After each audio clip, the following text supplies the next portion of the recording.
and this game speaks to people, right? And a club can speak to people in a very unique way. We're really fortunate to partner with the Dempsey Center, which is sort of how Patrick, sort of first heard of us, and then came to a game, and he's hooked, right? He's looking around, he's like, this is incredible. So that energy. I mean, I talk about this a lot, but you meet a soccer fan, it's like, okay, well, what was your gateway drug? Like, how did you become a fan of X club? Like, what made you fall in love with the game? And we have fans now that like weren't soccer fans, but have come to Fitzpatrick Stadium, experienced what's going on, and have fallen in love with it. Yeah. I think those are and have gotten it tattooed on their bodies. Hello, welcome to the United Soccer Lounge. My name is Riley James. We are back from summer break with an excellent show with Gabe Hoffman-Johnson, the founder of the USL social media sensation of a club, Portland Hearts of Pine in USL League One. Excellent show. We talk about community engagement and how this club is community driven, quote unquote, but they're actually community driven and it's not just marketing lingo. All the initiatives in the community, everything the club is doing for the city and the state, it's spectacular. So if you live near Portland, Maine, or if you have money to buy a plane ticket to Portland, Maine, go up, see this club. It's hard to get a ticket, but find some way in to be able to see this team play. It's spectacular what they're building in Portland, Maine. So we talk about all of that and a little bit more. Patrick Dempsey gets a mention. That's going to get my mother to watch this show, even though I'm not interviewing Patrick Dempsey like she was trying to will into existence. But, Gabe is a great representation of the club and it's a great representation of what American soccer is all about. So we won't hold you up anymore. Please subscribe to our show on goals.tv, the United Soccer Lounge, or subscribe to Goals TV on YouTube to get every single episode of this show as it releases. Like, subscribe, comment your favorite thing about Portland or Maine or the soccer or Patrick Dempsey, Grey's Anatomy, Alex Cora's Boston Red Sox, anything you'd like, we'll respond to it all. So thank you so much for watching the show, and let's get to Gabe Hoffman-Johnson of Portland Hearts of Pine. Please welcome to the show a man, we have to say it because I feel like you have to say it every time he goes to a school like this. He went to Dartmouth, a USL championship player in his past, but currently the founder of Portland Hearts of Pine. Super thankful to finally get this man on the program. Please welcome to the show, Gabe Hoffman-Johnson. Gabe, thank you so much for making time, man. How are you? Yeah, of course. No, happy to be here. I am well. It's a beautiful day in Maine, and we got two home games this week. So, spirits are high. Doing well. Thanks for having me. When is it not a beautiful day in Maine? Well, it depends. It depends what you enjoy. We have cold winters. I'm a big snowboarder, so I don't mind the winters. Big hockey player as well, so the ponds freeze over, can get out there. The darkness. It gets dark at like 4 p.m. during the winter, so Oh, that's not as fun. But yeah, it's a beautiful part of the world for sure. no, and you guys have cultivated this image and this idea of Maine that it's been so cool to see. I'm from the South. I'm from Louisiana. That's so foreign to me. And it's so cool that we're in the same country.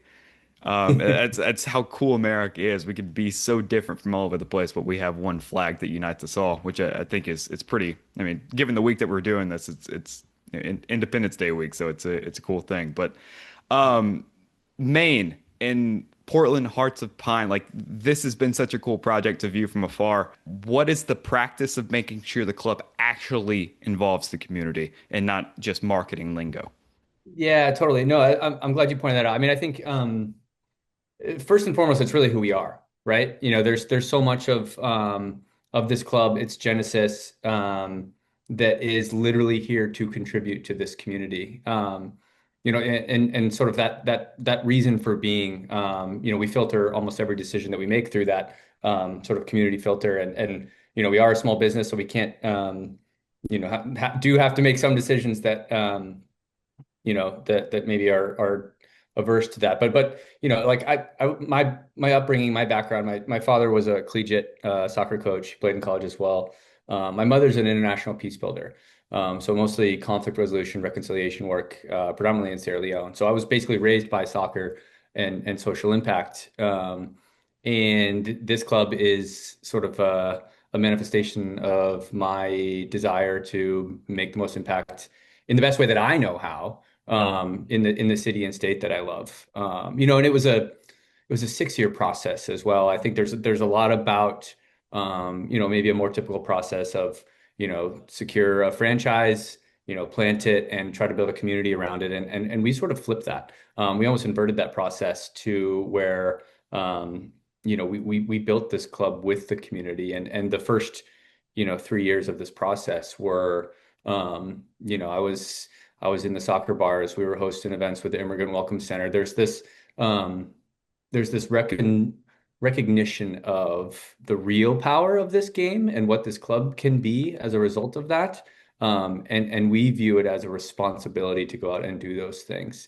So yes, the community is a word that gets thrown around a lot, around this game, and but up here in Maine, I think we lead with that. And it's led to some of the success we're having, I'm sure.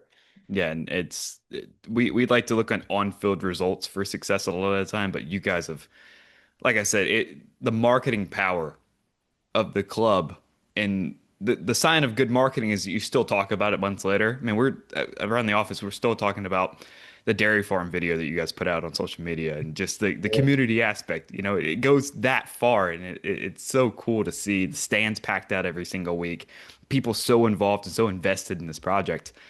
And Yeah. it leads to this like this thought that I had, like Maine doesn't seem like a very rich soccer culture. You can correct me if I'm wrong growing up there, but what were some of the biggest hurdles that you had to climb over to get this project off the ground and to sell it to USL? Like we can get people in the stands even here. Yeah, yeah. Well, I'll I'll support Maine soccer culture first. I think growing up here, there was sort of sneaky large soccer support. Growing up, high school, our soccer matches were like the most attended ones of any sport in our high school. So but I do think there's actually sort of a difference between Portland and Maine. And they're the same, but they're different as well. Right. But Portland, Maine, as a market, I think is maybe 10 years ago it wasn't well known, but in the last decade or so, it's really been put on a map as a food, beer destination. Bon Appetit named us the best food city in America. Capable of sustaining, I think anyway, world quality, business, and soccer was sort of that missing piece, at least for us. But there's sort of something in the water in northern New England as well. I'm kind of a big believer in that. Just who we are. There's no, everyone's up here for a reason, right? We're so far up here in northern New England. You sort of suffer through the winters together, and there's this like camaraderie and love for this community and sort of devotion to protecting who we are, what we have. And I think that, at the end of the day, this club, any club, is just a representation of its sense of place. And we have a massive focus on getting that right. And we have this wonderful music. Maine is this incredible place, incredible characters, and so is Portland. And for us to be able to take those different pieces of who we are and the different communities that represent Maine, all of those, fit within the Venn diagram of what a soccer club should be representing. So there's so much to play with. And we've had a lot of fun going about it. I mentioned on-field results a few moments ago, and that is really important. Like this is a sport, and this is a business that operates on success Yes. in the table. But year one is a little bit different for a lot of clubs. You have the Spokanes and the Rhode Islands that go on and to the final their first years, but then you have some other clubs that falter in the standings, but it's because of the expansion project. As someone who is deeply invested in this, not only on the business side, but on the personal side. What does success look like in year one for Portland? Not only just on the field, but just the community engagement that you're talking about. Yeah, totally. I think, I mean, on the field, I think for us, like making the playoffs and giving ourselves the best shot to make a run at, whatever happens is sort of what I would consider success on the pitch. Selling out the stadium for every home game is a goal that we have that I expect to accomplish, which has never been done before in this league. Which will be exciting. But I also think, to make a real impact, we have a few impact programs in town where we're, specifically taking advantage of or using the power of this game to make people's lives better. I'm a massive believer in the power of this game to to change lives. So to me, I think, and that, at the end of the day, there's sort of this like, do well by doing good, sort of strategy with like, which if implemented, that leads to the, like this the stands selling out, right? That leads to the jerseys going to 30 countries in every single state, right? There's this like love Yeah. of the way that, because I'm a massive believer we're building this the right way. And if there can be if we can have success going about it this way, then maybe we're the club that people call and say, "Hey, how are you doing it?" Right? And then there's this macro implication of us doing it this way and getting it right that I think is exciting. And you guys have done all the right things so far. I mean, the club on the field is improved. The product has improved. First ever hat trick in club history, especially at home, was such a cool thing to see, man. That was an Yeah. awesome sight with the smoke and the fans and Yeah. everything that you want USL to be was in Portland that night. Yeah. Um, We do it's we do make mistakes. We're not perfect, but we spend every day working as hard as we can to build it the right way. right. And look, I've talked to enough clubs and talked to enough people. Not everyone does it every single day like some other clubs do, and that's why some clubs succeed and some clubs maybe don't. But you talked about initiatives and you talked about these specific things that you're doing in the community. Is there one thing that stands out to you that you're most proud of what you're doing in Portland? Um, I don't know about most proud of, but I think, we have this cool community ticket initiative, which is allowing us to, there's so much demand. It's like, it's remarkable the the feeling and the buzz and the halo effect of this, like, how excited, this market is for this club. And there's lots of people that can't come to the game. There just aren't tickets available. But one of the cool things that I'm very proud of is, we were able to allow for equitable access to this facility for people who wouldn't normally be able to, who can't afford to pay, that whatever it is to get in the facility. Which I'm really glad that we were able to pull off. And then our after school impact programming, it's basically, social emotional skill development through soccer. We're piloting a program over at one of the local schools here in town, and it is just brilliant. The impact on these kids. I think we've had like almost 3,000 hours of programming so far. We were able to. Some of the boys went and said hello, and then they came over to a game. And but it's really it's what it does. Just for their livelihood. That's super special. And something that we aim to continue to grow as well. And that's fantastic, right? The have that much care and to have that much attentiveness to a community that not everyone's going to be a professional soccer player for you guys, but everyone can be a fan of something that is Yeah. so impactful in that community, which is so cool, man. And Portland, like I've said it a million times over the course of the show, but it is one of my favorite things to see from afar, and hopefully we get to be able to make it up there very soon to do more journalism and for me to just to visit Maine. It's Yeah, come on up. and that's something that's cool too because like I've never really considered Maine before this. It's like now this is a place I want to go. I told my boss like this, let's make this happen for 2026 and hopefully we get that done. But Totally. Well, and that's just to call that out. I think that's one of the, talking about how we can utilize this club in our platform to contribute, right? Well, Maine has workforce development issues. We're a very old state. We need to get younger. We need to attract more people here. And tourism is a massive part of our economy as well. So right. what this club can do is it can reach people like you. It can invite people to come to Maine, right? And this is just a real life example of the impacts of what that's doing. So just wanted to shout out how cool that is. Yeah, and the shirt, across you would normally have a corporation or whatever. It's Maine, right? You're playing for the state of Maine, which is so cool. And you just don't see that everywhere. And I guess every state's different from everyone else, but Maine is certainly kind of shifted towards the top of that list of places to go. So that's really, really cool. And I'm sure I'm not the only one. So Yeah. it's a great thing for USO and it's a great thing for you guys. Speaking of getting people to notice this club and maybe some non-soccer fans, you bring in Alex Cora, you bring in Patrick Dempsey, much to my mother's delight.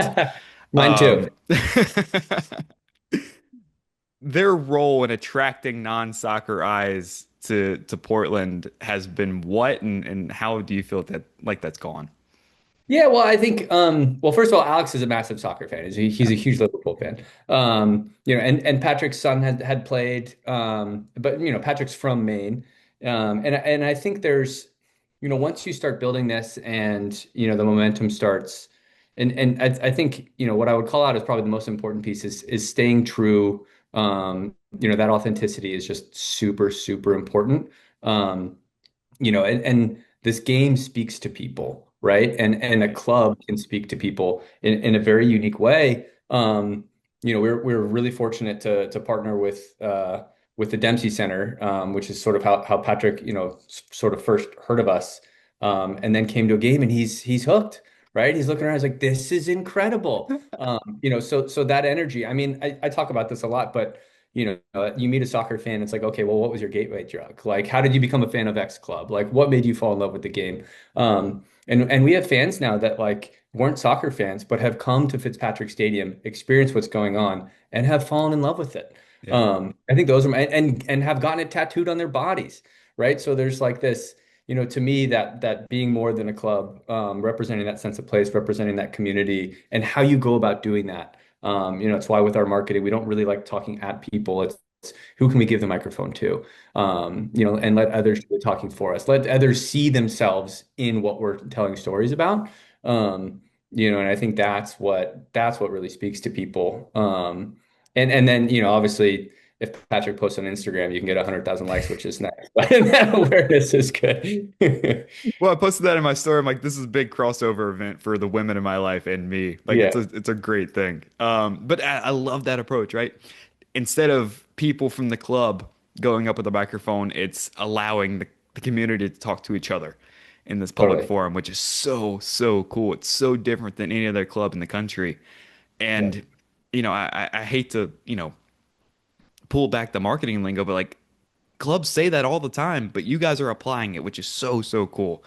And I wish you guys nothing but success going forward on the pitch, in the initiatives, in the community, everywhere that you guys touch. I hope it turns to that dark shade of green that you guys have. Um, but couple of things. I cannot thank you enough of the time. We're just about out of it. But dream with me for a second. The one player that you could pull this fictional realm of anyone that could wear a Portland Hearts of Pines jersey. Yeah. Who would you want to see wear this jersey? Just, let's get crazy.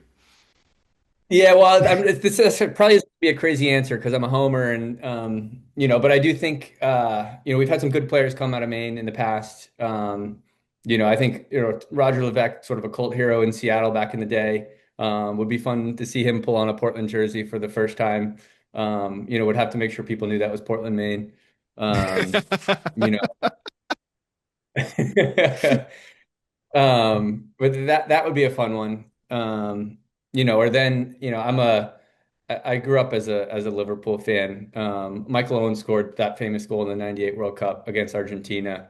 And his career went on to be, what it was. But boyhood Gabe would want to see Michael Owen in a Hearts jersey, running in behind and putting one in the back of the net. So that'd be my other answer, probably.